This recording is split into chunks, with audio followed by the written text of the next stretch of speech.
Jeremy from Jeremy.net. I am a comic book artist, writer, creator, self-publisher, and I share my creative process here with you online every week. If you'd like to support this channel, get additional bonus live streams twice a month, be able to read my comic books for free online and more, you can become a Patreon subscriber at patreon.com/Jeremy. It's patreon.com/GERIMI. For as little as $2 a month, you can join my thriving community, share artwork, and exchange ideas on our Discord server.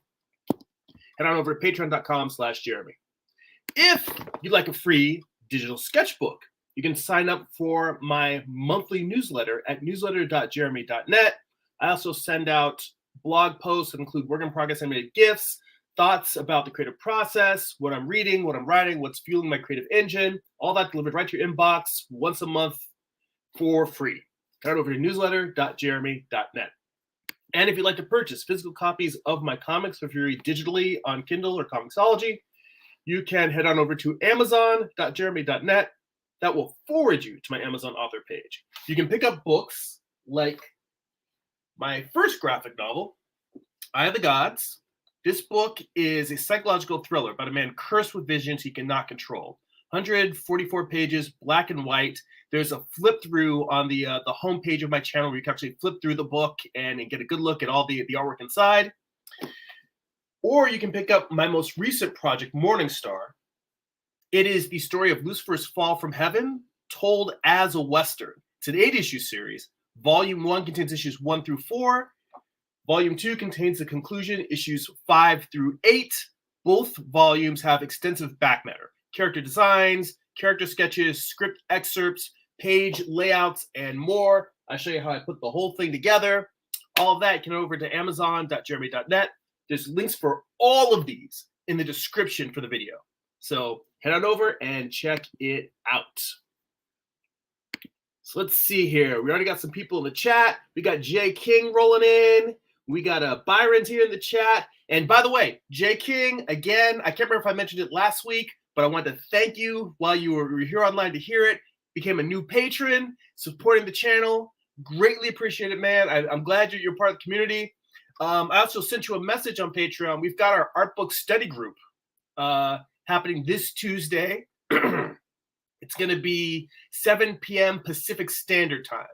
And you're on the tier where you can send artwork in, and I will do some drawovers and do notes and any feedback that you want on it. So there should be a link to hop onto the Discord if you aren't already on there. Get over and check that out. Just want to give you a heads up. And for anyone watching who wants to get in on that, just become a Patreon subscriber, and you will get access to the Patreon exclusive live stream. We do it every other week, and so this coming Tuesday will be the next one. And Byron said finally managed to catch the stream live this week. Glad you're able to make it in here, man. Always good to see you. So let's see here. I think I actually like this version with it up higher. This, at first it feels like it's bigger, but you know what? The screen isn't any bigger. It's just shifted over. So we'll do with this one. All right. So you guys have seen me working on this Medusa sleeping. Medusa and her Medusa's lover, I think I was calling it. Pardon me again, I gotta blow my nose. The allergies just always seem to kick up whenever the weather changes in LA.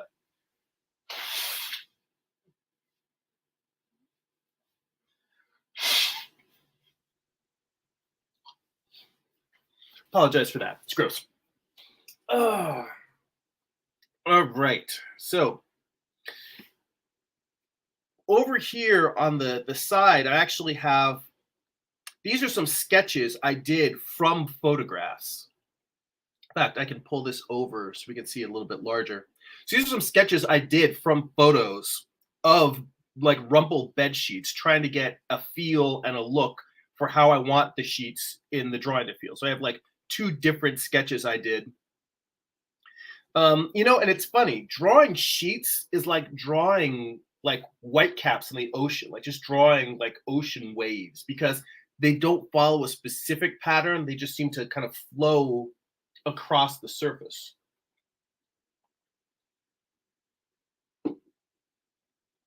Let me zoom back out here. and then pull this back over. So I got a little bit more drawing room. So, I mean, I have drawn and erased these sheets multiple times. And I did mean to grab a copy of my Bern Hogarth dynamic drapery and wrinkles, but I don't think they have anything on just sheets there. I probably should have looked at it while I was, you know what? I'm going to go grab the book. I thought I was going to skip by that, but I'm like, it's like my other library is just right there. I'll be right back. If anyone in the chat comes in like, where's Jeremy? Just tell him he'll be right back.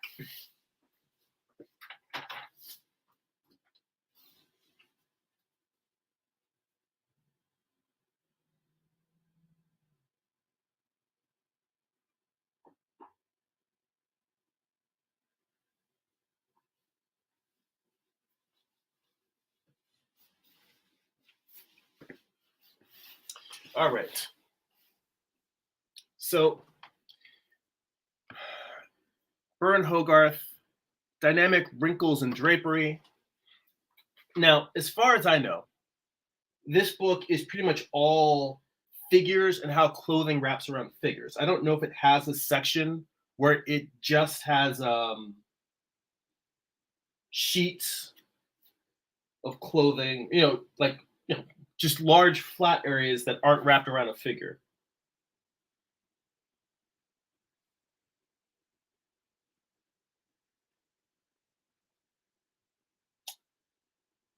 Yeah, I'm kind of just flipping through the whole thing here. And it does have a section on passive and inert wrinkles, but I don't think it really looks and feels like what I'm going for.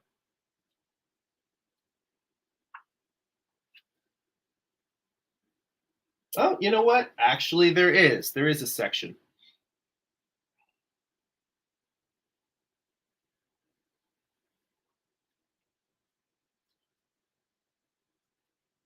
There's like one page where it has a figure laying in a bed similar to mine. But I think what I actually need to do is come back here and revisit the bodies that are laying under the sheet and actually sketch them out more and then drape the fabric over that.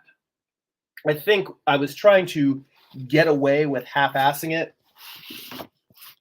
And as most of you know, when you try to half-ass stuff when you're drawing, 9 times out of 10, you don't get away with it. You just end up having to erase everything you did. Make sure I'm on the right layer.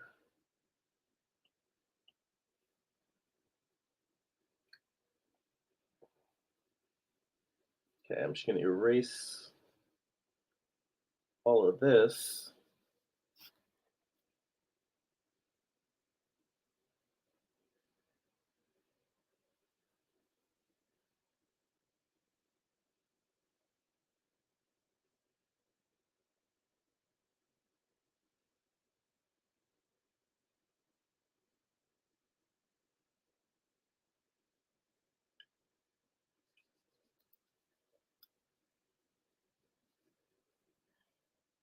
So what I'm going to do here is when I have a drawing that's not coming out right, I either grab reference or I look at what are my problem solving tools I have at my disposal. Now, I would say that the Hogarth book and the sketch that I did from photos are both reference that kind of help, but I don't think that they give me 100% of, oh, this is the answer to my problem. So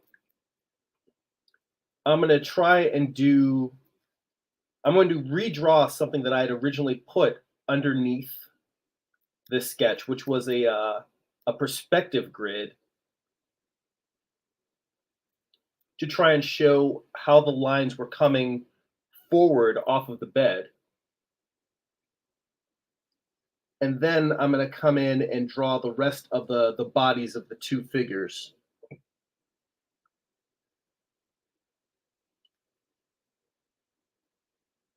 And hopefully between those two things, it'll give me enough of what I'm trying to get at here that I can just sort of wireframe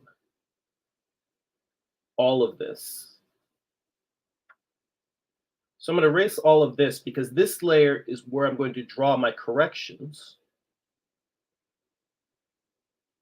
I'm going to create another layer and put this underneath for these underdrawings. And I'm going to switch from red to blue.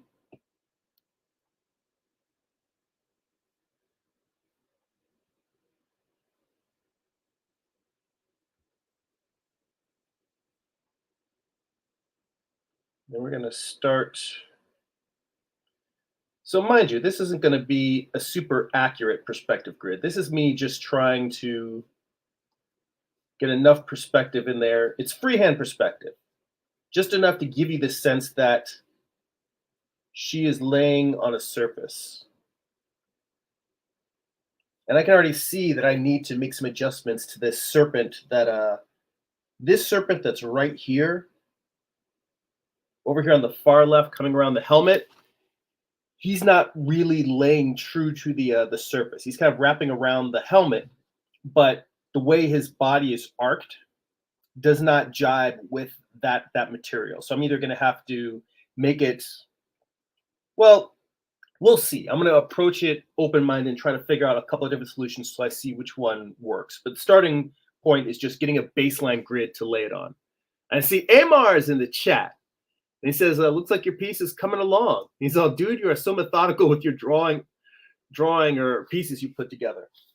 Well, you know what? I will tell you that I appreciate you saying that. I also acknowledge that I am probably over methodical to a certain point. In fact, I'll tell you the only reason why I'm as methodical as I am is because when I do things spontaneously and just let it flow, I'm usually not happy with results. The methodical nature of my workflow has come from me trying to draw stuff over and over again and not being happy with the results. And I just keep chipping away at it and trying to find different ways to fix it until it looks like close to something that was in my head. Or, I don't feel like a piece has to match what I saw in my head, but I do feel like it has to look like it doesn't suck to me. And that's the thing I'm always trying to do, is just at least get it to that place where I'm like, all right, it doesn't suck. And it is weird that I know that just by simply holding the stylus, I can make that line straighten out, but I still feel like I want to get it freehand. So I'm trying to get a nice, smooth, freehand line.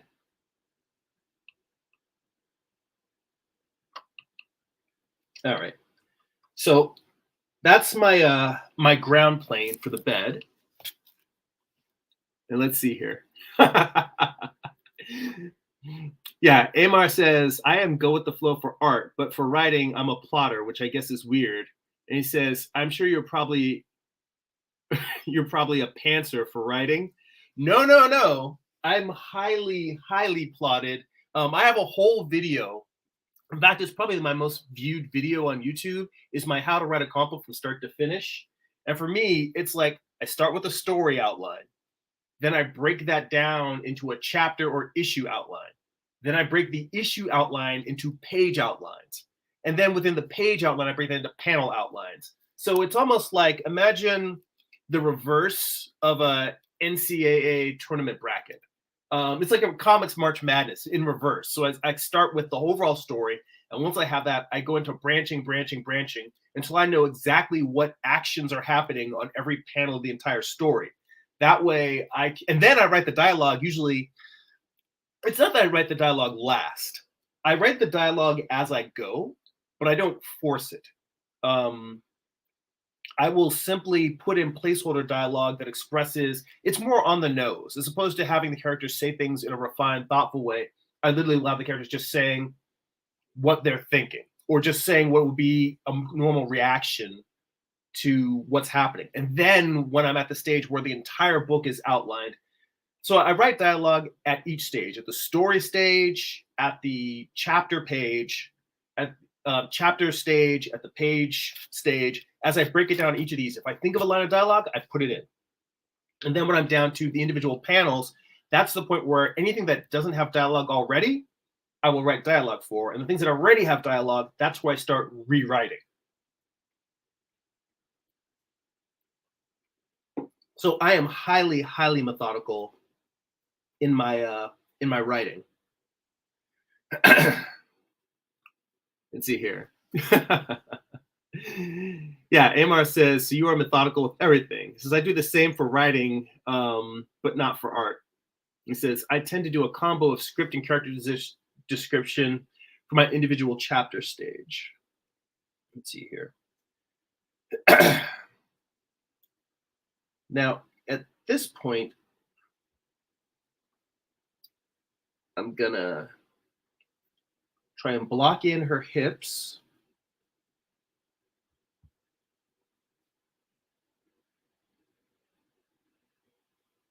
And I think this is really where I was going wrong with the, we will come back to the photos. I need a little bit more room drawing wise. When I say photos, I mean the little page I have over there with the sheets. I need a little bit of room here. And I see that what I should have been doing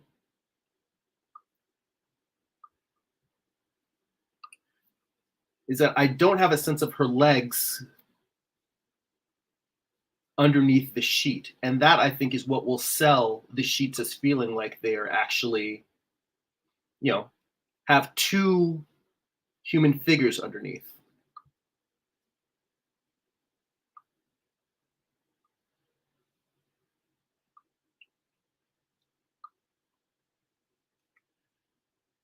So I've got one leg that's coming forward, and then one leg that's kind of going more, not backward, just straight. So you've got this leg over here. And then, let's see here, you know what? Let's just turn this sideways, because this will help me think a little bit better about the male figure. So let's say the base of his pelvis is down here. And maybe he's doing the opposite, where his leg that's higher up is the one that's going straight.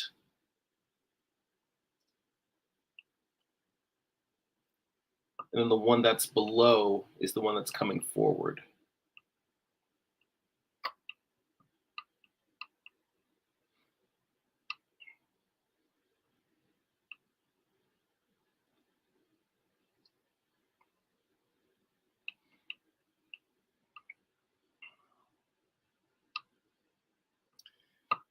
And I need to get a little sense of his pelvic bone. Let's see here. And Cassie Da Vinci's in the chat. Hey, hey, how you doing, man? Thanks for popping in.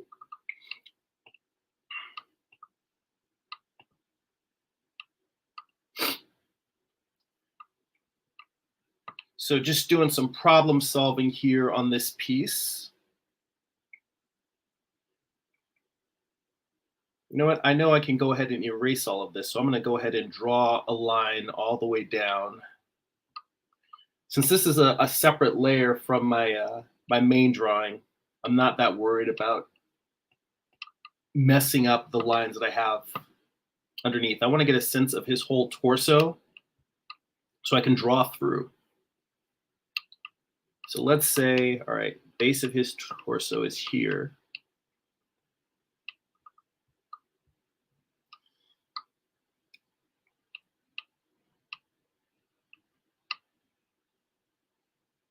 Laying on the bed. All right. I just need like a primitive shape to fill out the position of his pelvis. And I guess it's okay for it to be higher up his whole pelvic bone because his legs are going to be longer. So he'll still be taller. And it makes sense that her pelvis is lower because her head is not just is he taller than her, but her head is actually down lower, like below his nose level. So this actually does work out, but I think I need to come in here on that top layer and I want to erase a little bit, basically everything other than the sword in the lower part of the body. I mean, everything other than the sword and shield. I want to obviously leave that. I need a little bit more room to come in here and rebuild the lower half of his body.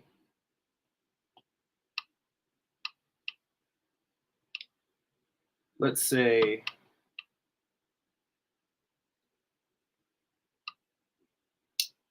he's not going to have a waistband, but I'm going to draw as though there's a waistband there, like he's got boxer shorts on.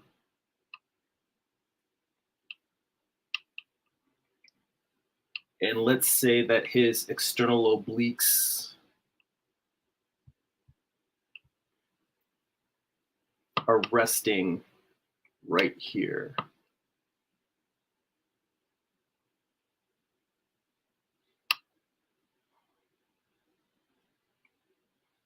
On the top of the pelvic bone. There's that little dip in between that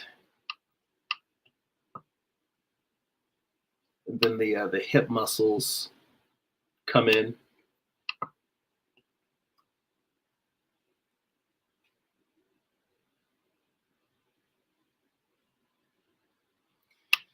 And you know, I don't want to get too obsessed with the anatomy here, because this, what I'm drawing here, this should all be covered by the blanket.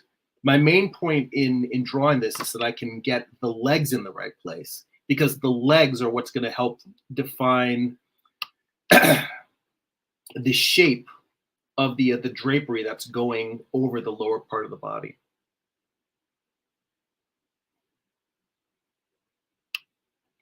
In fact, let me get that out there and try to go with something a little simpler.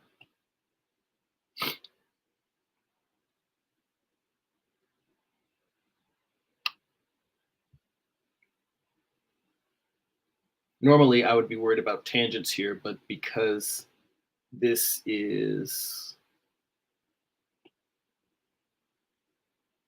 something that's going to be covered up, and I'm just trying to get primitive forms, I don't think tangents are really an issue here.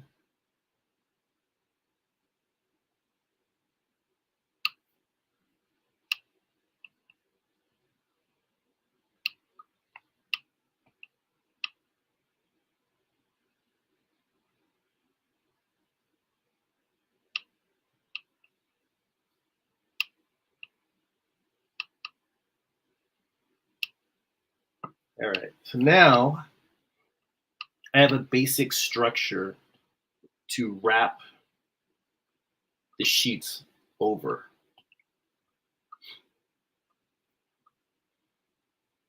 And what this allows me to do is allows me to give points to drape the cloth like over. And here's the point where I need to start being careful about tangents.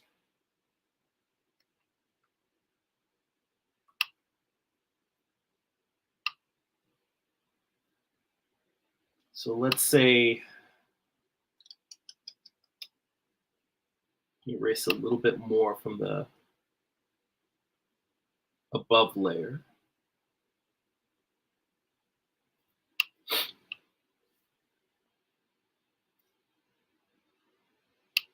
In fact, now that I have this,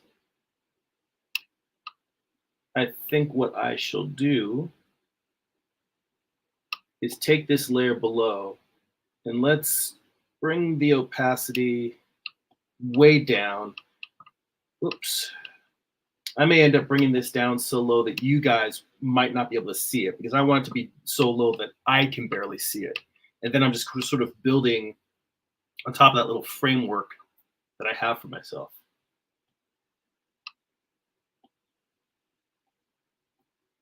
So let's bring this way down.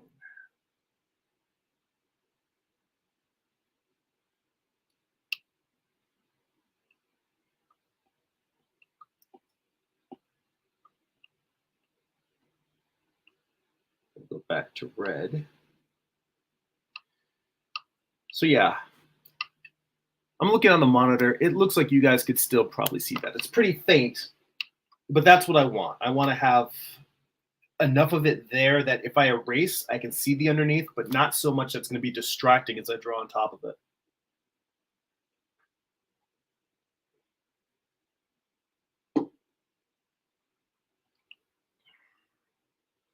So for me, my problem-solving method for this is a combination of drawing grids over surfaces, plus having a little bit of reference to look at for what I'm drawing. And you know what's crazy is that all of this that I'm drawing, I haven't even flipped it yet. The actual piece is supposed to be like this. But a lot of times what I'll do is, instead of flipping my drawing, making corrections and flipping it back, I'll start in my layout stage. I'll do my thumbnails, which is what I was working on, last week. And then when I get a thumbnail that I like, I'll bring the thumbnail in and I'll flip the thumbnail and I'll build a revised drawing on top of that. And then I'll flip it back this way and make final adjustments to anything that looks wrong and move forward from there. So let me flip this back this way. I know it seems a little bit ass backwards, but the strange thing is I feel in the long run, this is less work for me than drawing it, too close to completion, looking forward, then flipping it back and forth. So I'm going to erase what connects this snake's head to the body that's back there. And now I'm going to try and draw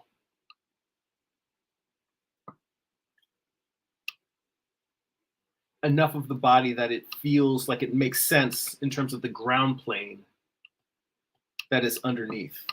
And I think that's really just a matter of having it arc more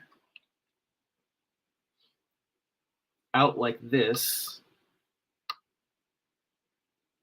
That's too much, too dark here.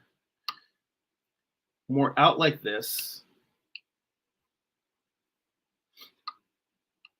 then back in, then curve again, back out.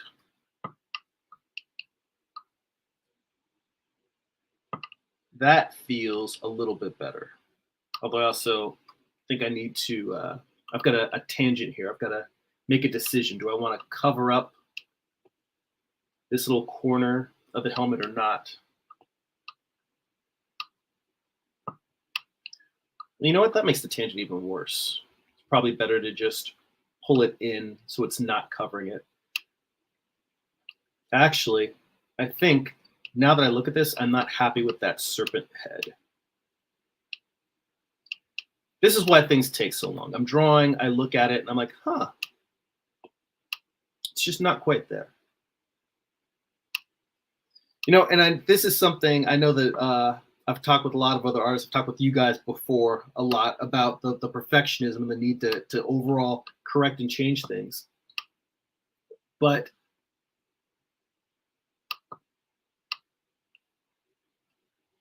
it just makes sense to me that I'm not pursuing perfection.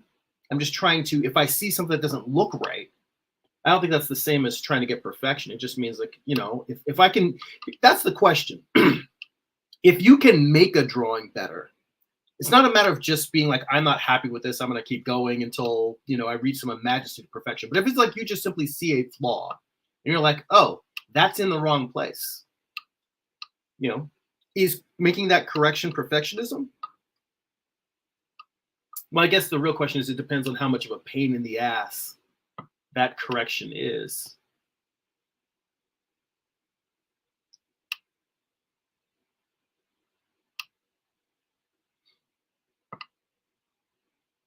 I think the problem is that I'm not moving the snake's head far enough up, because it looks to me like there's a point, the other point of the this helmet, this corner down here. But I feel like the serpent's head is just kind of barely covering that point. And if I really want it to feel like it's making a distinct shift in the silhouette, I need to move it up a little bit more.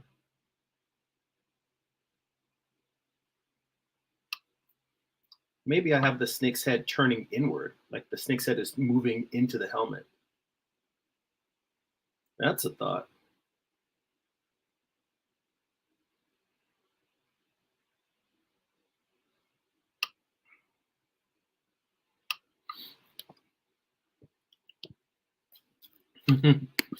Amar says, making corrections is not how many times you harp at it, or but how is not making corrections is not, but how many times you harp at it or constantly redraw it is.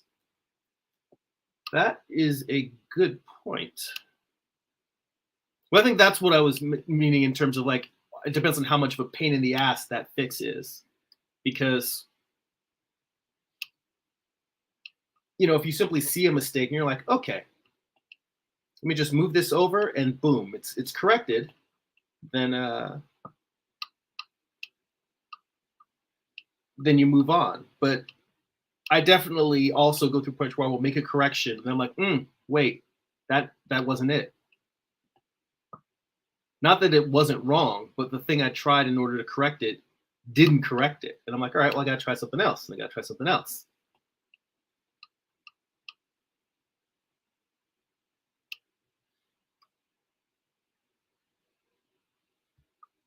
I mean, I've already publicly admitted that I'm a perfectionist, so I don't know why I'm even bringing this up.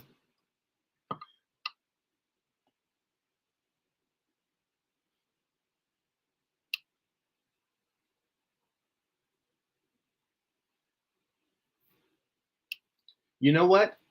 I will tell you, I fear not trying my hardest on every piece. And I think that is something that I really want to try and overcome that fear this year. It doesn't mean that I want to just crap work out, but I genuinely want to see what my work looks like when I let go of trying to make every single piece amazing and just make stuff. And I know that given how much work I'm putting into this particular drawing, it's like, well, you're not doing a good job of that, bud. I'm aware. The first step is admitting I have a problem. So I've admitted I have a problem with perfectionism. I am going to work on it slowly. I don't think that this piece is the one that's going to break me of my perfectionism. As you can see by my grids and understructures and all of that.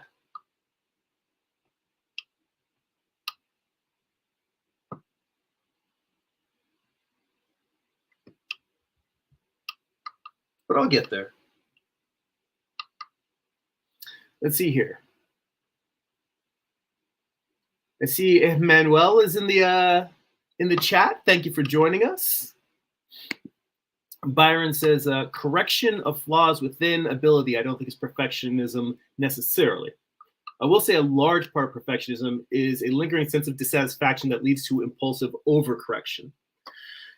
Well, I still, yeah, I think that second statement, the lingering sense of dissatisfaction and overcorrection, that I do think I definitely suffer from that. So that's the thing. It starts out with what is completely reasonable. It starts out with, oh, if you see a mistake, you fix it. That's reasonable. I always start out reasonable. I'm always reasonable at the beginning. And then I redraw the piece multiple times. And then, I mean, the fact that this piece itself is me trying a different solution to, well, where the hell is that other drawing? It's me trying a different solution to this piece where I realized that the composition and the value of light just wasn't working.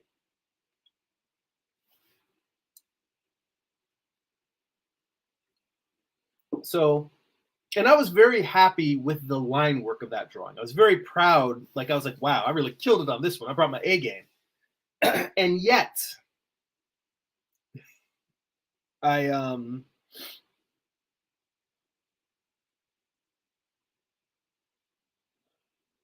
I still was like, it's not working.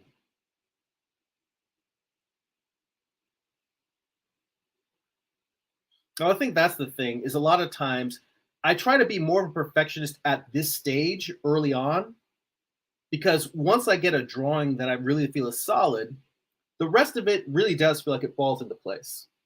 Um, I think that that's actually something that I didn't necessarily bring up in the beginning, is that when I that other drawing that I just showed you, that's one where I thought I had a drawing that worked well. I just went in and took it to a finish, and then I started coloring it, and I'm like, oh, this doesn't work. That made me realize that the time to be a perfectionist, if you're going to be one, if you're going to really obsess over stuff, the time to do it is in these really early rough stages. Because in the finish, it's too late to save the piece. It's going to be whatever it's going to be. And that's the place where you can actually have fun and experiment. It doesn't need to be perfect. You can use interesting splashes and color choices, because if you've locked down your values and you've locked down your composition, if you have a good composition, you can make wonky anatomy work. You've got a good composition, you can do weird lighting, weird color choices. If you've got good, if you've got good value choices, you can make weird lighting decisions. And your actual individual brush strokes, they don't really matter that much. But it's in this stage, the fundamental architecture that's pinning the drawing together, that transition from a rough idea into a solid drawing, that to me is the place to do the obsessive type of work that I am doing right now. And I don't think I did that with the that previous drawing that I showed you.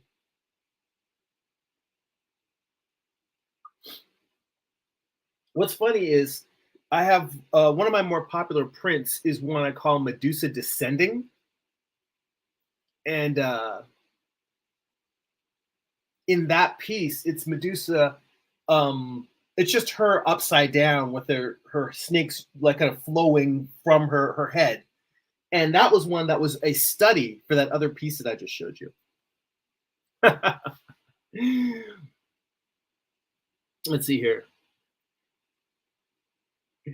Yeah, Amar says like Street Fighter or Mortal Kombat, you want a perfect or a flawless victory. And he says, I just want to win by saying it's done. And in terms of the other one, yeah, he says, is that one of your pieces? And he says, you did your thing on it. It just needs to be colored now. He says, like the Beatles, sometimes you have to say, let it be. Well, this is the interesting thing. The way that I got to this piece was that this was a drawing that I did a few years ago. This was definitely pre-pandemic. I did this drawing. And after finishing the most recent Gorgon Shadow piece, I was thinking, all right, what do I want to do next? And I realized I have this ink drawing that I have not finished coloring. So I started coloring it, and I think I started coloring it in a live stream. I can't remember if I was doing it on my own or in a live stream. And I got, are the color layers still on this thing? Let me see. I think I'd started flatting it.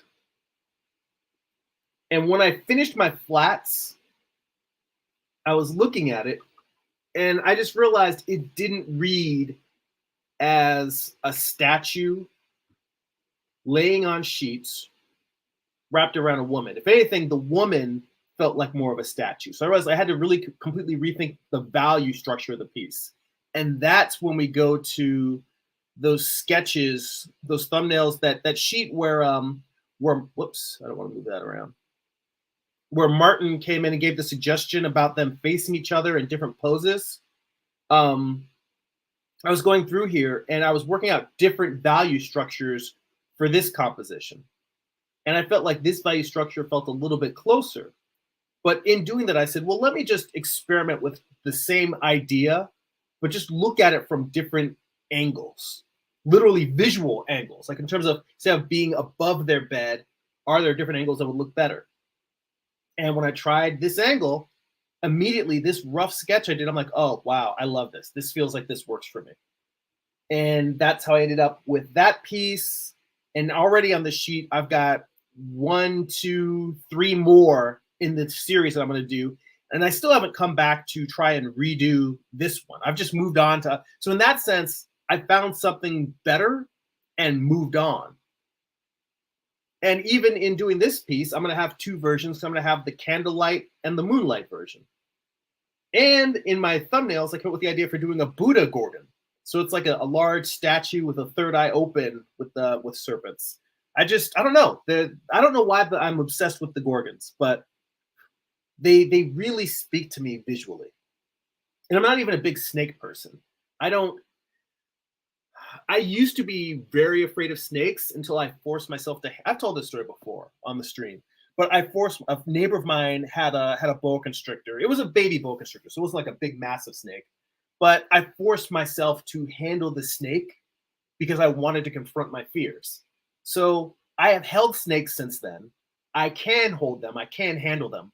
But I'm still not particularly a snake person. I definitely prefer lizards to snakes. I don't know why. The lack of legs is still a little creepy.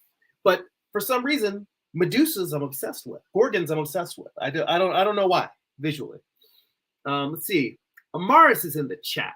How you doing, Amaris? She says she's getting ready for a Sunday dinner.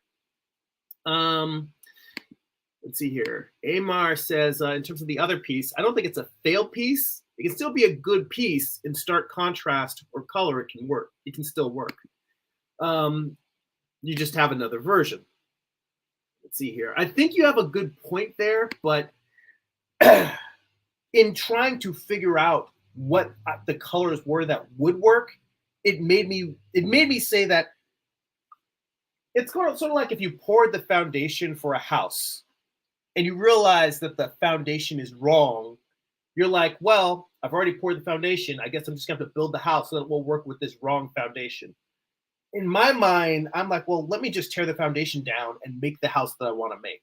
So I'm not saying that I'm never going to come back and try that drawing again, but I'm way more interested in trying to fix drawings going forward with what I learned from doing that piece that didn't work than I am trying to make something work that fundamentally on a value structure level doesn't jive with how I think the piece should come out. I see Martin's in the chat. How you doing, man? Thank you for popping in. It says beautiful. I appreciate the kind words. Let's see here. Amar says, yeah, my Lilith character mythologically will be perceived as a Gorgon in my universe. For some people, it says, I think you're looking to please yourself, which is more important. But you don't know what people will like. Or you don't know what people will or won't like. You know what? You are very correct. It's very, very possible that most people would look at that other piece that I did, that other Gorgon piece, the first one, the one that I'm saying doesn't work. Most people would probably look at that and be like, no, that's cool. It looks good. And they might not see any of the problems that I see. I'm making these corrections for me. And,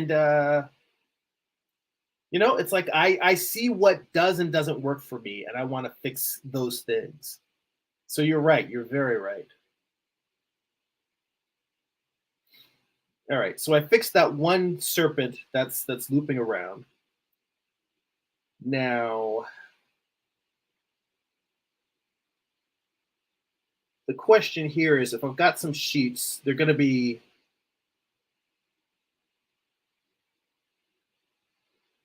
coming down off of his hip, and then coming across hers.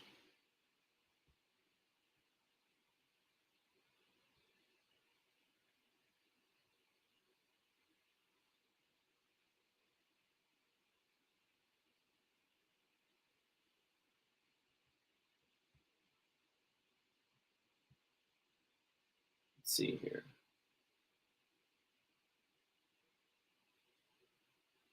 What I'm trying to work out here are basically the points at which the cloth is draping from. So like, let's say, where is it going to be resting against her body or his body? You know, because these are the things that are going to determine how the drapery falls. So the fabric is all going to be pulling up towards those points. And at this point, I'm just drawing diagrams to help me think my way through this.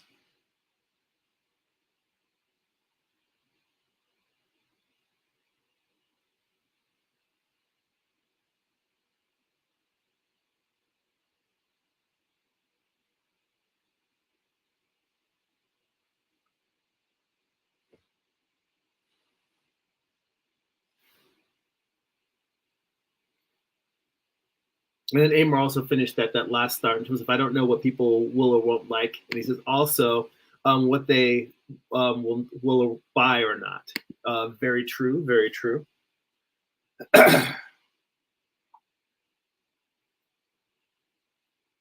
You know what? Random thought. In terms of not overthinking shit, I know that I'm getting deep into problem solving with this piece and working out the fabric and the material. And yet, something in me is inspired to go back to this piece and forget about all of my flats. And I don't know how many layers I'll have on this piece because it is a high res drawing. But let's see what happens if I just change the background color to, I don't know.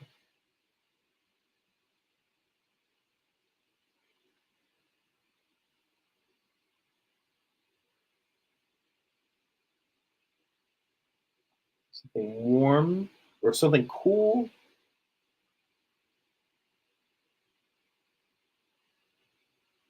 You know what? Let's mute this. And then I can come in with a slightly brighter, warmer color. So I'm going to gray all this down a bit.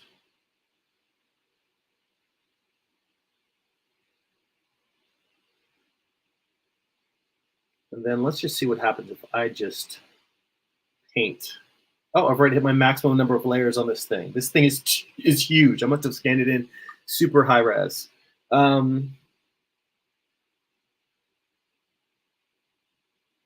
What is the size on this thing? I've only got 4 layers. Let's see, canvas information. Dimensions. Okay, because it's 600 DPI, that's why.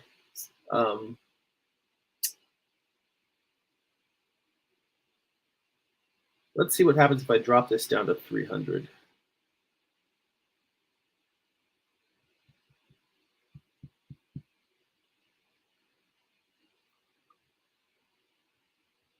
I guess once you create a piece, maybe you can't drop the size down like that, which seems weird to me.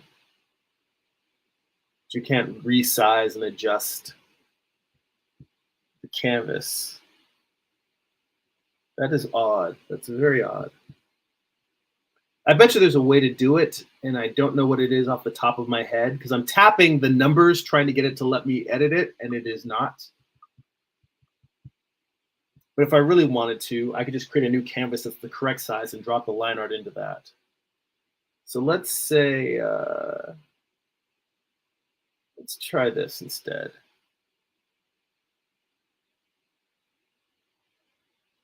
Let's go back to the line art.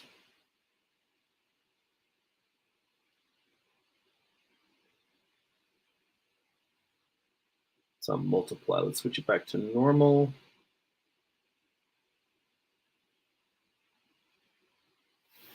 Let's copy. Let's go back out here. Let's create a new canvas and let's go with my 16 by 20. Now a sec. Let's take this and rotate it. Let's paste. Okay. Now I wonder if I can crop this screen to the selection I have right now. Let's see here. Crop and resize. Well, what would have been nice is if it would snap. The cropping would snap. That would have been nice.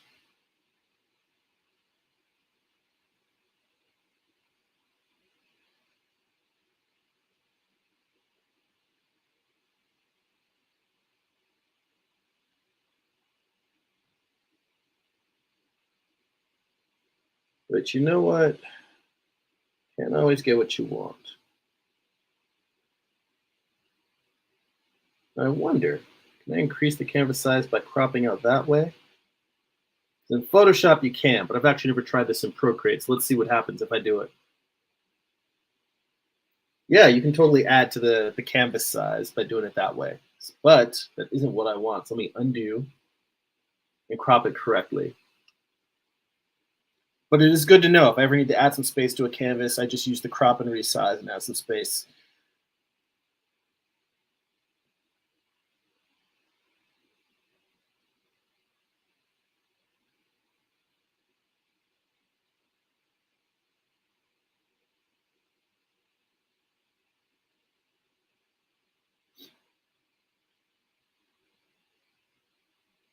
All right.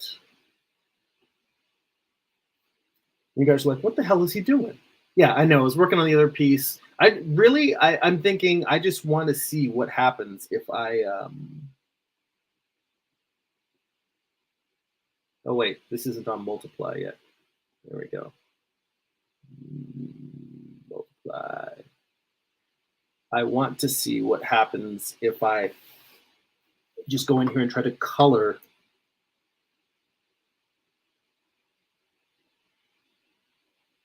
standalone piece.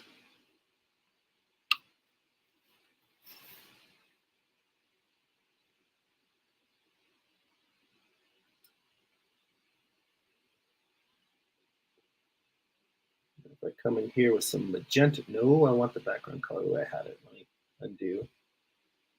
Need a new layer. And this one will be magenta. I can come in here,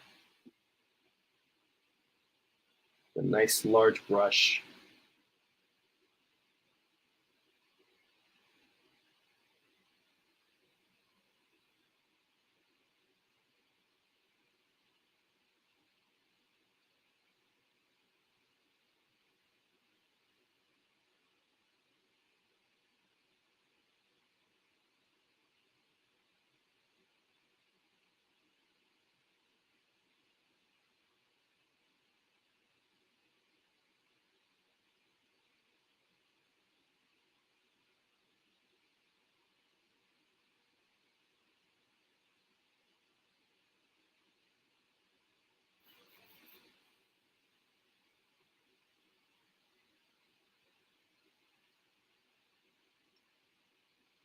And I guess I'm just wanted to test the theory of what would happen if I just stopped worrying about trying to get make a piece perfect and just, I don't know, did something expressive.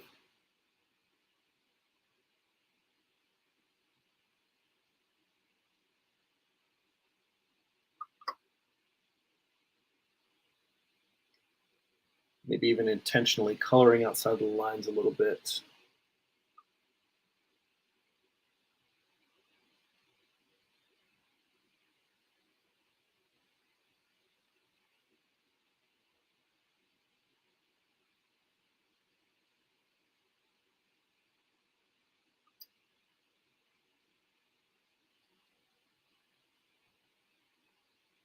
Let's go with something a little bit cooler value-wise for a little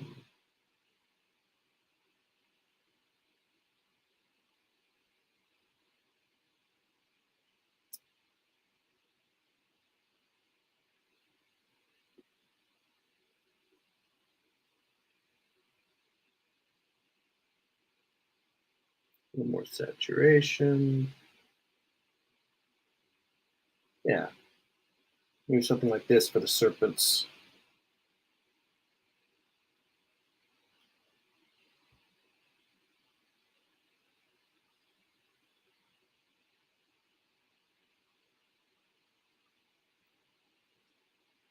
I'll tell you the big reason why I was kind of like, I'm abandoning this piece is because I find that the snakes really do work better if instead of trying to draw them in ink, I basically just draw it. I think they work better if I draw them in tubes, as tubes, and I add all of the scales, all of the direction, adding all of that in the digital colors of trying to add it in the ink stage. I tried to do too much and didn't leave enough for the color work, which is a symptom of working so much in just black and white, trying to make everything in the ink feel complete and finished.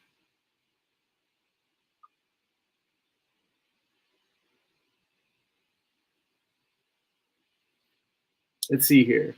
Hey, see my buddy Corey Kerr's in the chat. He's catching this one live. Hey Corey, how's it going? Thanks for rolling by.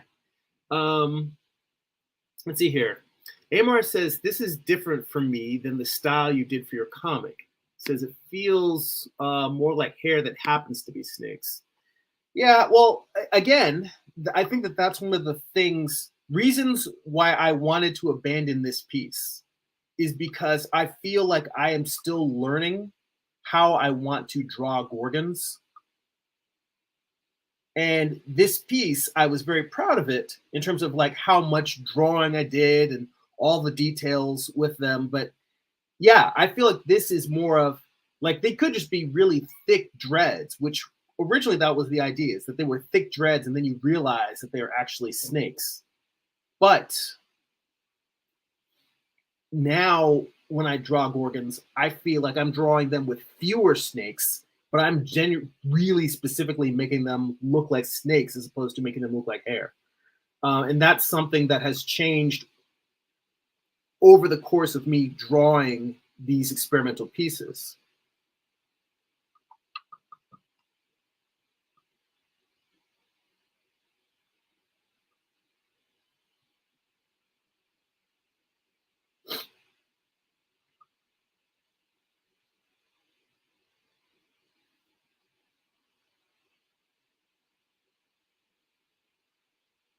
You know, and there's something where doing this loose coloring where I'm not using flats and I'm just sort of like scribbling in the color. It I'm going with this way because I'm going with the flow to see where it takes me, but it feels like a cheat in the sense that by intentionally making it look like I'm not trying, it lets me off the hook for not having to try.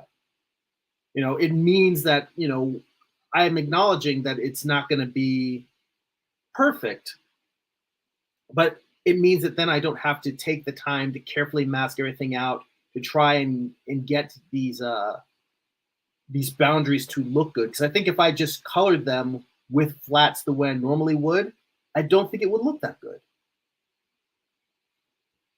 And these are the things where when I go back to what I was saying before about if the fundamental drawing underneath isn't working,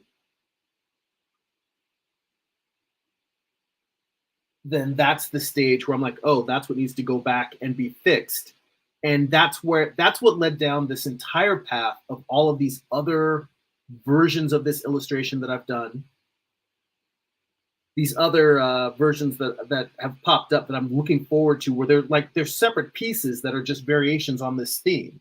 All of that feels like it came from this, you know, I feel like a good drawing, a good solid drawing is, back to the foundation analogy. That if the foundation of your house is solid, then you can put your walls in different places. You can, try different types of roof styles. You can try different types of architecture if the foundation can sustain them. And on this drawing,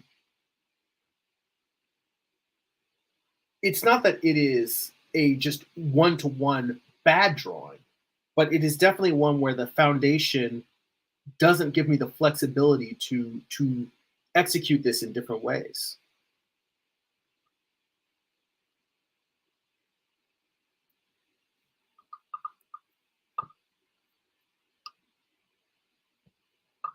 Let's see here. Let me scroll back up. I got on a little bit of a ranty tangent. And Amar says, do you plan to do future comics in this style? No, actually, what I want to do is I want to get myself to a place where I can loosen up and have my work visually be more like, I can't remember if I've ever sent you the work of an artist named Ashley Wood, but he's a big influence on my stuff. And I'm looking towards doing simpler work like Ashley Wood, or there's another guy named Jim Mahfood, and they do much more loose and expressive work. And it literally it's work that would almost seem counterintuitive to the type of stuff that I do, because the stuff that I do, I'm working so hard on getting anatomy right and proportions and values. And that work seems very loose and expressive.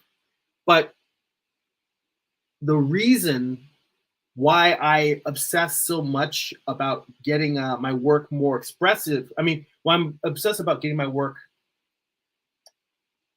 tighter and try to do things correct, is because I think that the loose expressive style that I'm interested in, like a Jim Mahfood, Dave McKeon, Bill Sienkiewicz. Like, I'm thinking more like Bill Sienkiewicz, New Mutants era. Like, if you've ever seen any of his New Mutants work, faster and more stripped down than his painting style, which even that, he works incredibly fast. It's beautifully terrifying how quick he is with such amazing spontaneous work.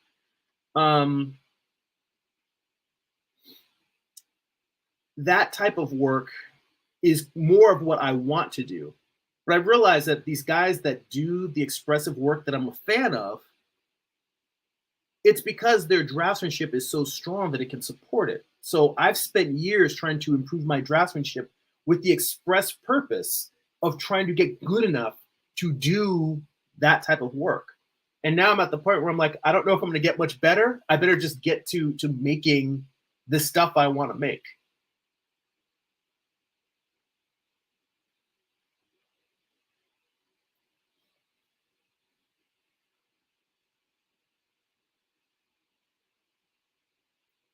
So in terms of what my style is going to look like, yeah, I definitely think it's going to be looser. I just need to get my way to there. Let's see. Corey says he's good, just getting settled in back home. For those who don't know, Corey Kerr, one of the art casters, and we had a great live stream to recap the trip where I got to meet Corey in person for the first time, which was a great pleasure. But the Artcasters had a get together out here in California, and I got to hang out with those guys, and it was a great joy and an honor to join with them. And the live stream that we just recently did, that I just got a chance to participate on was about the importance of having in-person get-togethers with your fellow creatives, and it's definitely like, guys, we're sitting here, we're hanging out, we're talking, and I know some of you guys are listening to me while you're drawing and doing your own work, and I listen to a lot of other artists, podcasts, and live streams while I'm drawing. And imagine if we're all just sitting in the room and being able to look over each other's shoulders. So it's not just me sharing what I'm doing, but all of us just hanging out, showing each other what we're working on. That's what the in-person. There's just an extra level of magic of being able to do that, but do it while we're actually hanging out in person. So that's a wonderful, wonderful thing. And I hope that if you guys don't have an in-person community of artists that you can hang out with, you might want to consider seeking one out. I mean, for me, even before hangouts like this, I've had the Coffee and Comics group that Vince Moore runs, that was started by my buddy Carl Altstetter. Also, I've been taking virtual figure drawing classes online with Carl Ganas. I used to attend his classes at the Animation Guild, and I told my wife that I'm not a particularly religious person, but I said, like, there were times when we've talked about moving to different areas. And one of the things that I felt, one of the reasons why I was originally very resistant to it is because for me, those classes are the closest thing I have to church. Like, it's where I sit down with a bunch of fellow like-minded people, and it's kind of like that's the house of worship for us. It's the place where we all have this beautiful communal experience of discussing and indulging and pursuing creativity. And I think that there's something about having the get-togethers in person with artists. It's almost like a Bible study group in the sense that we're communing and we're hanging out together, and we're all discussing this thing that we're giving so much of ourselves to. I mean, hell, I think that's what draws us to online communities and online conversations about art, is that, we don't feel like we're getting enough of it in our daily life. So it's like we need even more. And it's just, it's nuts how much I just keep going in, just loving these ongoing conversations with fellow creatives about art and creativity and all the things that we're doing. Let's see here. Amar, going back to the Gorgons and my particular obsession with them. And he says, I think for me, the Gorgon myth is based on Black women that were so beautiful, or in this particular case, she turned them stone-faced,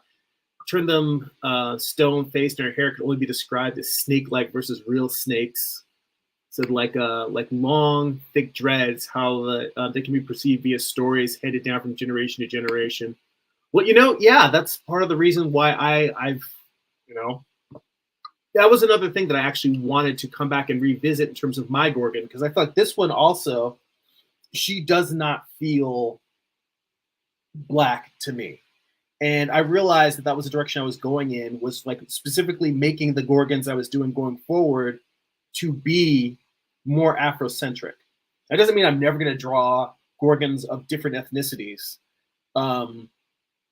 But it was just something that I was trying to focus on. And I think even with this one, making her features feel more Afrocentric, that was another thing that, going back to this one that was drawn, a long time ago, that her ethnicity was just, well, there's two things. One, her ethnicity, I think, was not as descriptive in this. Like, she could have been, depending on how she's colored, she could have been of any ethnicity. But then secondly, if I did want her to be of a darker skin tone, I put so much more, if I turn off these layers, I put so much more hatching and shading and value into the statue, that the statue, I was originally thinking of him feeling stone, like kind of a darker concrete. But I realized that in order for him to read like a statue, I need to leave as little detail as possible in him and make him feel like a white marble, and have the woman have the darker tones and the broader range of darker values in the skin, like even in the inking.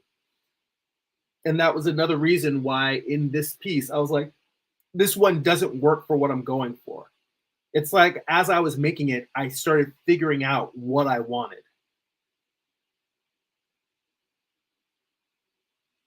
Let's see here. And I'm gonna go in here and paint around them with a slightly lighter and more saturated, not lighter, but not more saturated, but I'm gonna go in here with a lighter brush and just paint value around them. Almost like I'm spotlighting them.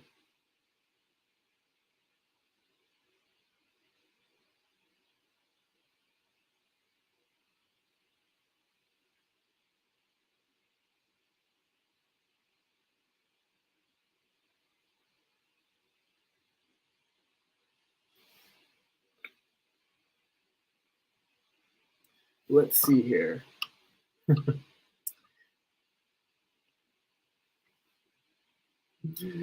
Corey says, I'm digging this. I love the backward glance.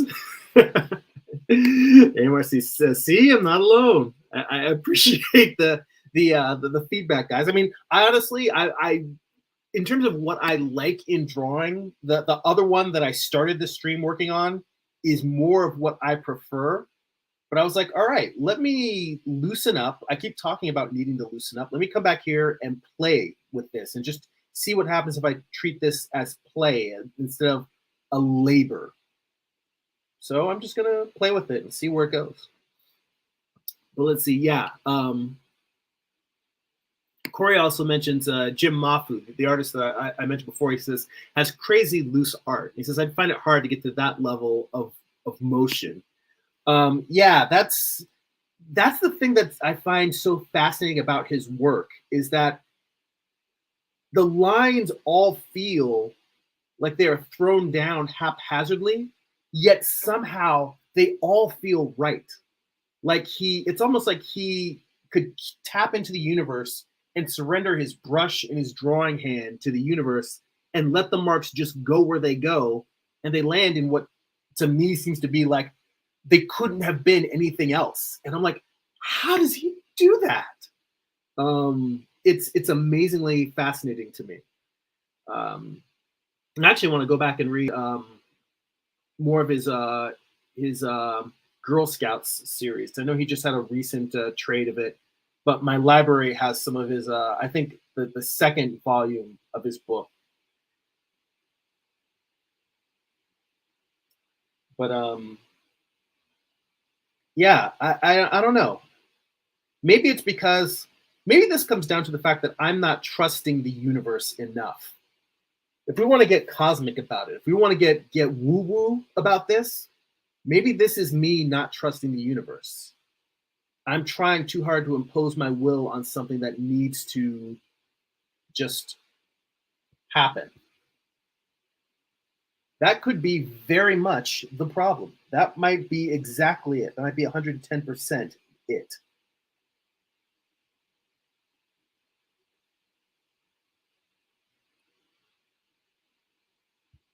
So I'm gonna try and trust the universe more.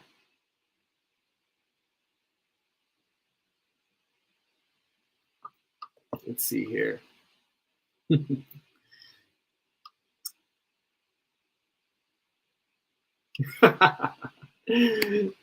Let's see here. Amar says, no, you're the comic guru for artists. I remember no names or specific artists, but a few.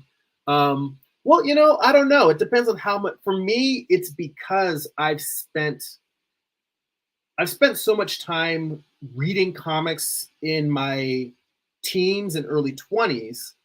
And then beyond that, in studying the craft of making comics, I spent a lot of time reading interviews, and even before, you know, podcasts, you know, reading interviews in Wizard magazine, or any books or times when artists talked about process. So I don't, you know, I know that there are many, many comic fans and comic creators that are far more well-versed than I am. But I do keep a running commentary in my head or a running list of creators that just do work that I find fascinating. You know, Mahfood is one of those guys. Like there's a whole, in my mind, there's a whole list of guys who are painters or even in their line art that are impressionistic. They're not just drawing an illustration trying to capture what's on the surface. They're trying to get these, they're just putting down what things feel like instead of what they necessarily represent. And Mahfood is one of those guys. The artist Dave McKean, he I think the thing most people know him for are his covers for the Sandman graphic novels. When you see the collected trade editions, there's a lot of photo collage with painting and 3D objects mixed in. But he also does traditional comics. And one of my favorite comic books is a series he did called Cages. And it has some of that mixed media work in it, but there's a lot of comic work in it where it's similar to Jim Mahfood in that he's not trying to prove anything with his draftsmanship. The work is drawn in a loose, expressive style where proportion and anatomy isn't necessarily that important. But you never feel like he can't draw that way.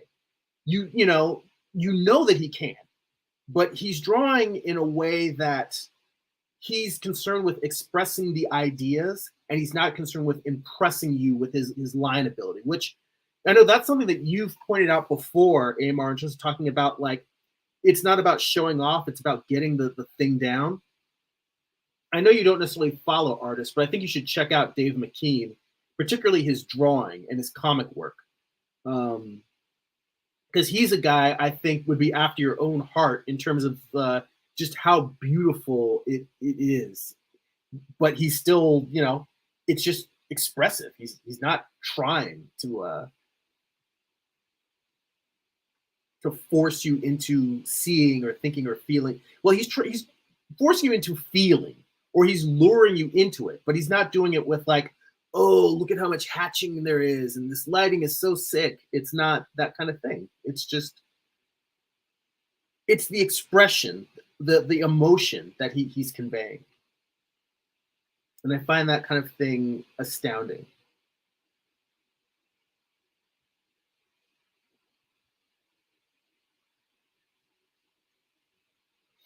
All right, we were already at like an hour 15. Let me get caught up on the comments. So if anybody has any last minute thoughts they want to throw out there or ask, let me know.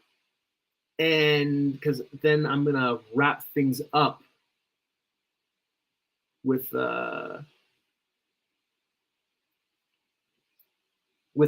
this stream.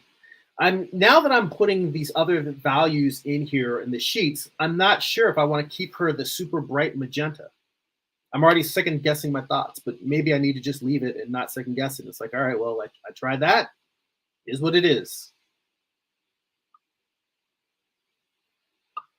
Let's see here. Peter Palmiotti in the chat. He says, process. I get up and do it. Dude, Peter, great to hear from you. The beast arises. Let's see here. Amar says, I just looked up Mahfood. It looks like he's doing a very stylized version of the body that's not always conforming to the norm. It looks like he was very influenced by abstract art, surrealism, caricature, maybe even animation as well. Well, he was definitely involved in animation. I'm not sure if he was the lead character designer or if he just did the comic book adaptation. But Kevin Smith's Clerks had an animated series, and I know that he was involved with that. And I think there was also a comic book of it as well. But I think he was involved with both the animation and the comic. So I know he definitely has an animation background. I should know more about him because I've listened to interviews with him before. But actually, the interviews, I think, were more like him being on live streams with artists that he knows and more of just talking shop, kind of like this. Like the Drink and Draw Social Club, I think they had him on for an episode. I feel like the cartoons kayfabe guys have to have had him on at some point. Um, I don't know. I listen to so many interviews that at some point it all just kind of blurs together in my head.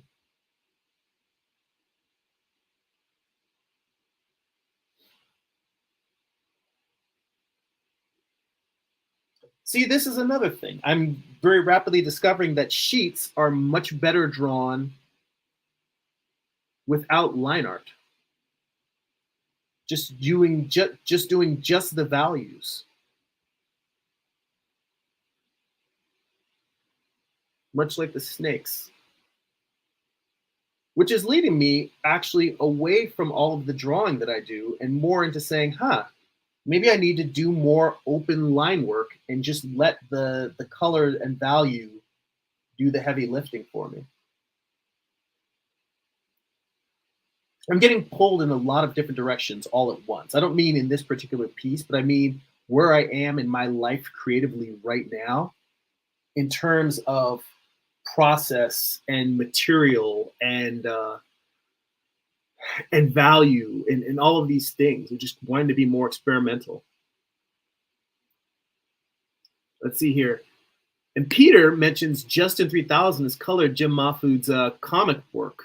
I'm not even familiar with Justin 3000. I'll have to check him out. Let's see. And Corey mentions, I believe Jim worked on Eon Flux and Liquid Television days. Yes, amazing. I definitely think you should check out Jim Mahfood. His work is just amazing. Yeah, the more we're talking about this, the more I'm fiending to go read some of his Rag Girl or Girl Scout comics because we're talking about this. It's making me Jones for some more Mahfood in my life. I haven't read any of his work in a while, so getting hungry for it. And in the sheets, Amar says, yes, all it needs is light and shadows to pop them out. And he says, because adding those shapes helped a lot. Yes. Well, what's funny is now having done all this light and shade, I almost feel like the figure, the magenta of the actual Gorgon is too much.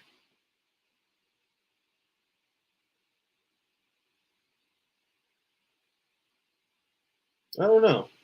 There's something that's not 100% there. Maybe that, or I need to change the serpents to the magenta. Let's see what happens if let me turn this off for a second. See what happens if I try to color drop this. Ooh, well, that's not good. Oh, that's what I need to do. I need to turn the tolerance down. There we go. Something like that.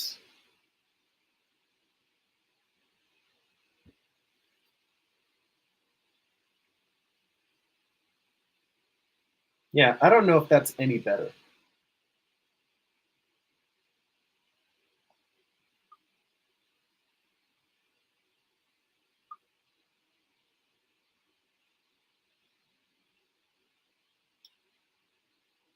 I think what I need is to somehow make all of the serpents feel like one giant mass. There's too much going on inside of it right now.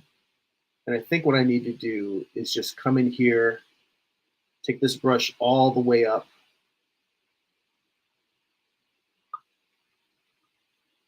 and just all of this needs to be like a solid shape.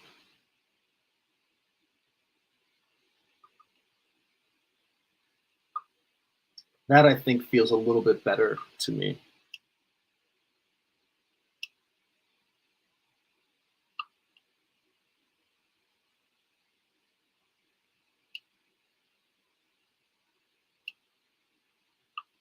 Maybe even fill this in here.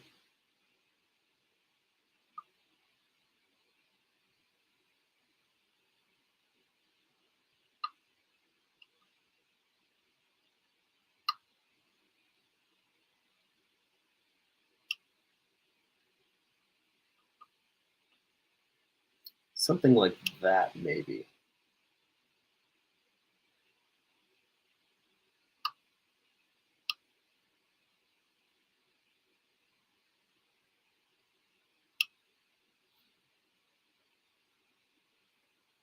Let's see here. Oh yeah. See, Peter says Justin Stewart, Justin 3000. He was around the Art and Story days. Yes, you know what? See, that's the thing. I didn't know he went by Justin 3000. I remember hearing the name Justin Stewart before, but I have not stayed up on the nomenclature. But good to know. I'll check out Justin's color work as well. And let's see here. Amar says, can't you create a clipping mask of color here in the hair so you can have more flexibility to play with it? Yes, I very much can. I was just trying to be looser about it and not go in and create. Normally, yeah, I create masks and selections for everything. And I was like, what would happen if I just said screw it and went in here and just started painting like crazy? So yes, I could very much create a selection mask, and I intentionally did not do it.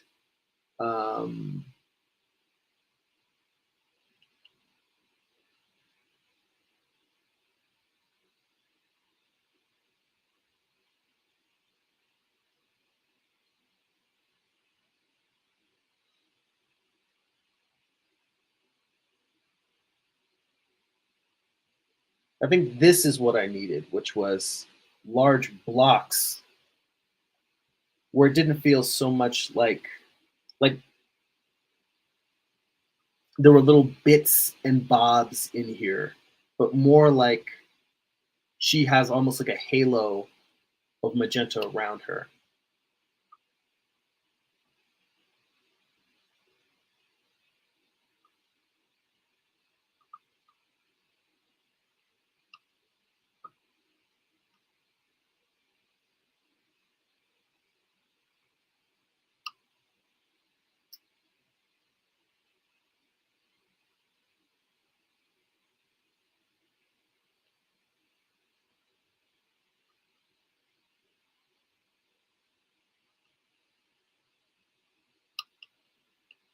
I don't know.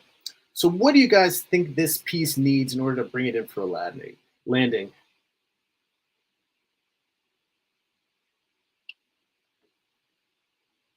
Because I'm gonna, I think, wrap up the stream here. This piece is not at 100%, but for me trying to, shift gears mid live stream and just experiment, I won't say that this is perfect. I won't say it's my best piece, but I'll say that the experiment is coming out better than I anticipated. But still, I leave it to my expert audience of fellow creatives to give me feedback in terms of what do you think this piece needs in order to bring it to a finish.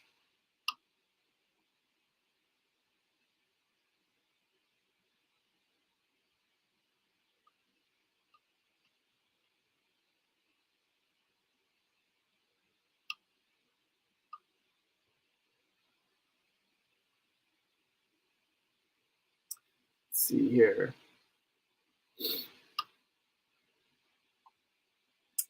Corey says, I think it needs a contrasting hue from the background to the male figure.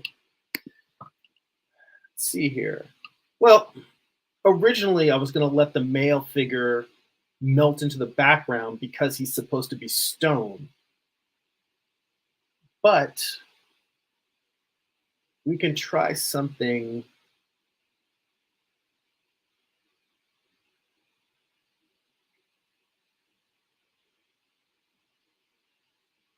If she is this hot pink, then maybe he goes with something like a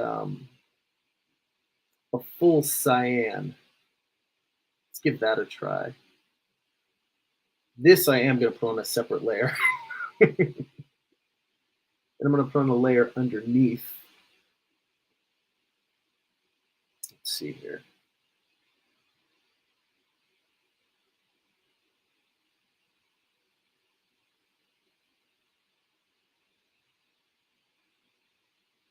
This goes back to something my buddy Carl Altstetter said. He says, I color with a bag of Skittles.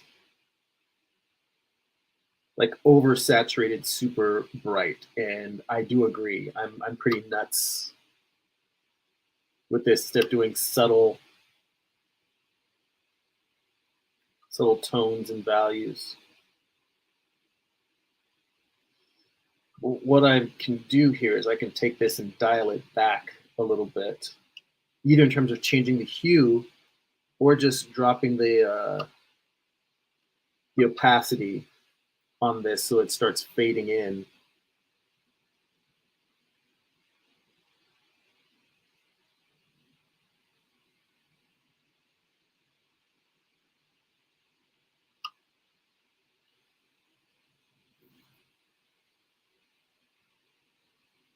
Let's see here. Corey says if you want him, throw that up there. If you want him melting into the background, let's see just a lighter value on the figure in the fingers and a lower value, lower in the torso as if he's fading.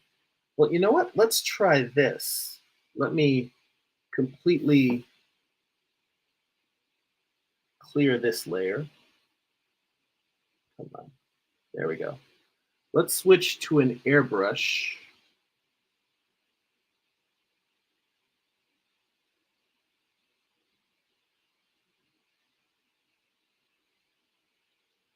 What I'm going to do is just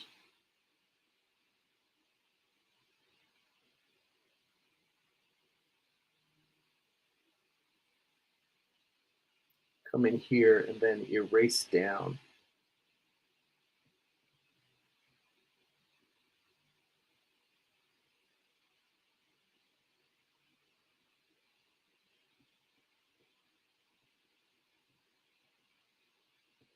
And then come back in here and erase into the shadows.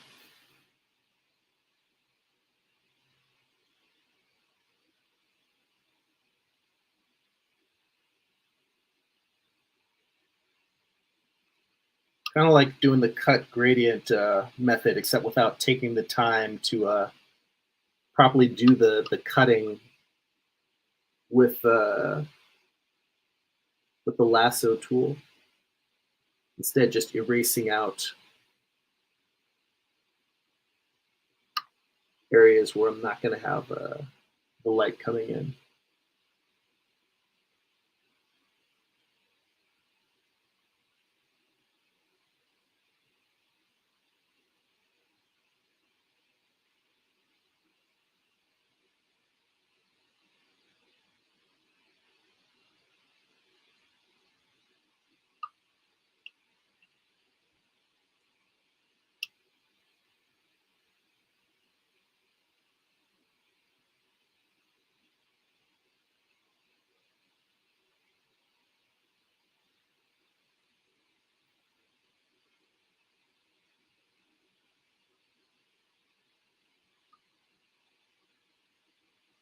It's more rendering than I was intending to put in, considering how flat I'm coloring everything else. But it seems to be help defining the forms. So I'm all right with that. Little inconsistency, but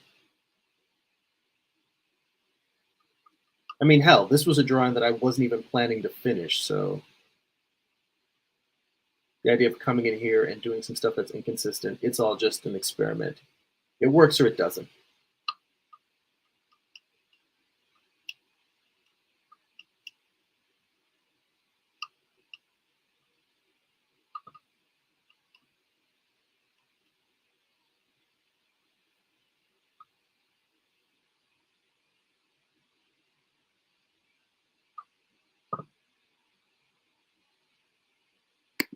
Let's see here. All right. Now I think I really am going to wrap it up here. We shall see.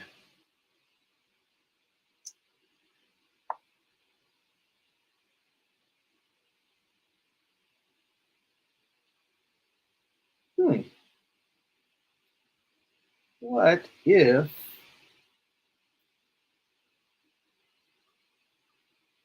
Turn off that line art. Take this.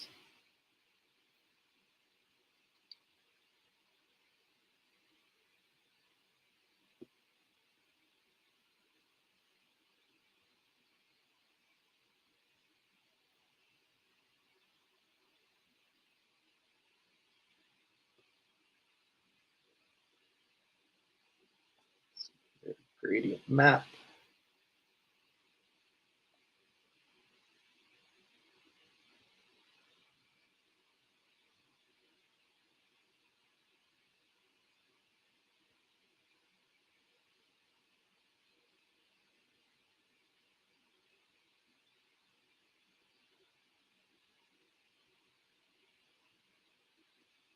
I wish there were more options in the preset gradient maps. This one's not bad. And I think instead of going for the options, I'd probably have to come in here and make a custom one myself.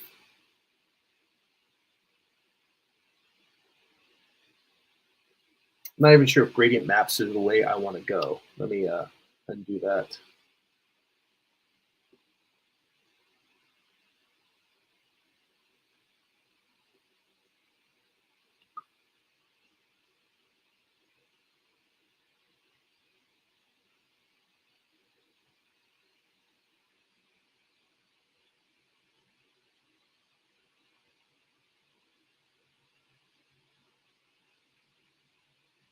That's a little bit better.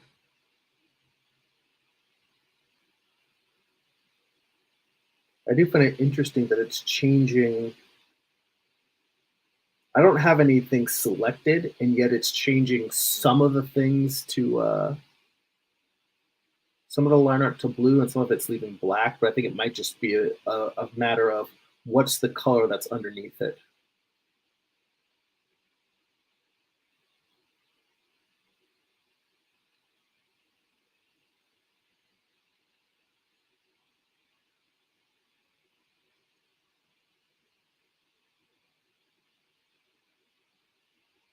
Yeah, I think I'll go in and mess with the colors of the helmet, but I think changing the color of the line art is adding a lot here.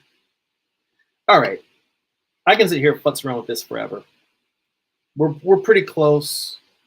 It's just an experiment, but I think it's an experiment that I don't know. I don't know. I'm making a pass judgment on it. I'll put it out, maybe make a print of it, and then I'll keep working on the other ones. All right. Let's see. Salazar Art Nation. Frank's in the chat. Says, what is Perseus doing to my Medusa? Oh man, I was just getting ready to wrap things up. You came in with like the perfect closing bit. Little Salazar seasoning over the end of the stream to finish it off. Thank you, Frank. Get my Medusa snakes out of your mouth. All right. Thank you. Okay. All right. So, guys, I appreciate all of the great commentary and feedback. I think we had a good one here. And even besides this piece, I think I made a lot of good progress here on the one that was that was my main focus in the start in terms of getting the understructure down, so I can work out the movements of the fabric. These little arrows here, and I should be able to bring this one into something that's close to my regular, more polished style. I think that's maybe a reason why I'm doing all these standalone pieces. So I'm trying to work my way towards a loose, sketchier style that really doesn't feel as labored. I can just start jamming through making artwork. So it's really hard to let go when you've spent so many of your years trying to make something as good as possible and trying to let go and just say, I'm just gonna just let it out and see what things end up where they end up. And thank you, Corey says her hand is legit. I definitely did poses in the mirror for both of those to try and get the hand gestures just right. My figure drawing instructor Carl Ganas says if you can draw good heads, hands, and feet, people will forgive a lot of other like boo-boo drawing. If you nail those, then the rest you can skate. And thank you, Peter. It says looking good, both pieces. All right, so let's go back to the big screen. And if you would like to support this channel, get additional bonus live streams twice a month. Like I mentioned, our art book study group, Patreon exclusive, is coming up this Tuesday, 7 p.m. Pacific Standard Time. So if you guys want to get on board with that, you can become a Patreon subscriber for as little as $2 a month. And there's a whole huge archive of previous Patreon exclusive live streams for you to check out as well. I've definitely got over 100 hours at this point of previous art book study groups that we've done. We sit down and do drawing studies from the best art books around, try to suck all the knowledge out of it we can. This current session, we've been doing a long run on The Figure by Walt Reed. So we're going to be continuing with that. In addition, as a Patreon subscriber, you can read my comic books for free online. You get tons of work in progress, animated GIFs, and blog posts throughout the week and throughout the month, showing you what I'm working on, how it's coming along. All that for $2 a month, and there are links in the description for this video. If you'd like to get a free digital sketchbook and be able to get blog posts talking about what I'm reading, what I'm watching, what's inspiring me creatively, and again, work in progress, animated GIFs showing you a little bit of what I'm doing. Some figure drawings I share on there frequently. You can get that at my free monthly newsletter, newsletter.jeremy.net. And if you'd like to purchase physical copies of my comics or read digitally on Comixology and Kindle, go to amazon.jeremy.net. I'll forward you to my Amazon author page. You can pick up books like my first graphic novel, Eye of the Gods, a psychological thriller about a man cursed with visions he cannot control. I'm the artist, writer, inker, letterer, gray toner. I did everything but actually run it through the printing press. My most recent project, Morning Star, Lucifer's Fall from Heaven, told as a Western. Volume 1 contains issues 1 through 4. Volume 2 contains the conclusion to the series, issues 5 through 8. Both volumes have extensive back matter, character sketches, character designs, page thumbnails, layouts, script excerpts. I show you how I put all these comics together, take you a deep dive into my process. All that more, amazon.jeremy.net. And there are links to all these in the description for the video. Again, thank you to Jay King for becoming a new subscriber. Thank you to everyone in the chat for all the great comments and conversation and inspiring thoughts. You guys challenge me to push myself further, while at the same time challenging me to let go and have fun. And I got to tell you, I love trying to stretch both of these muscles at the same time. It's a mental challenge in the best sense. It's a good kind of challenge. I think there's a difference between struggling and beating yourself over the head versus exploration. And that's what this feels like. It feels like mental exploration, pushing the boundaries of what I can do, what I can say, and how I want to say it. And I owe that to you guys. I appreciate you as an audience. I appreciate you guys joining me here week in, week out. If you know other people that you think would enjoy these videos, please share them, share the live stream, hit that like button, send it over to someone you think that maybe they're struggling with the same type of artistic issues that I talk about. Please share, invite them all in. The water's warm. We have a good time here. Thanks, guys. That's it for now. Go be creative.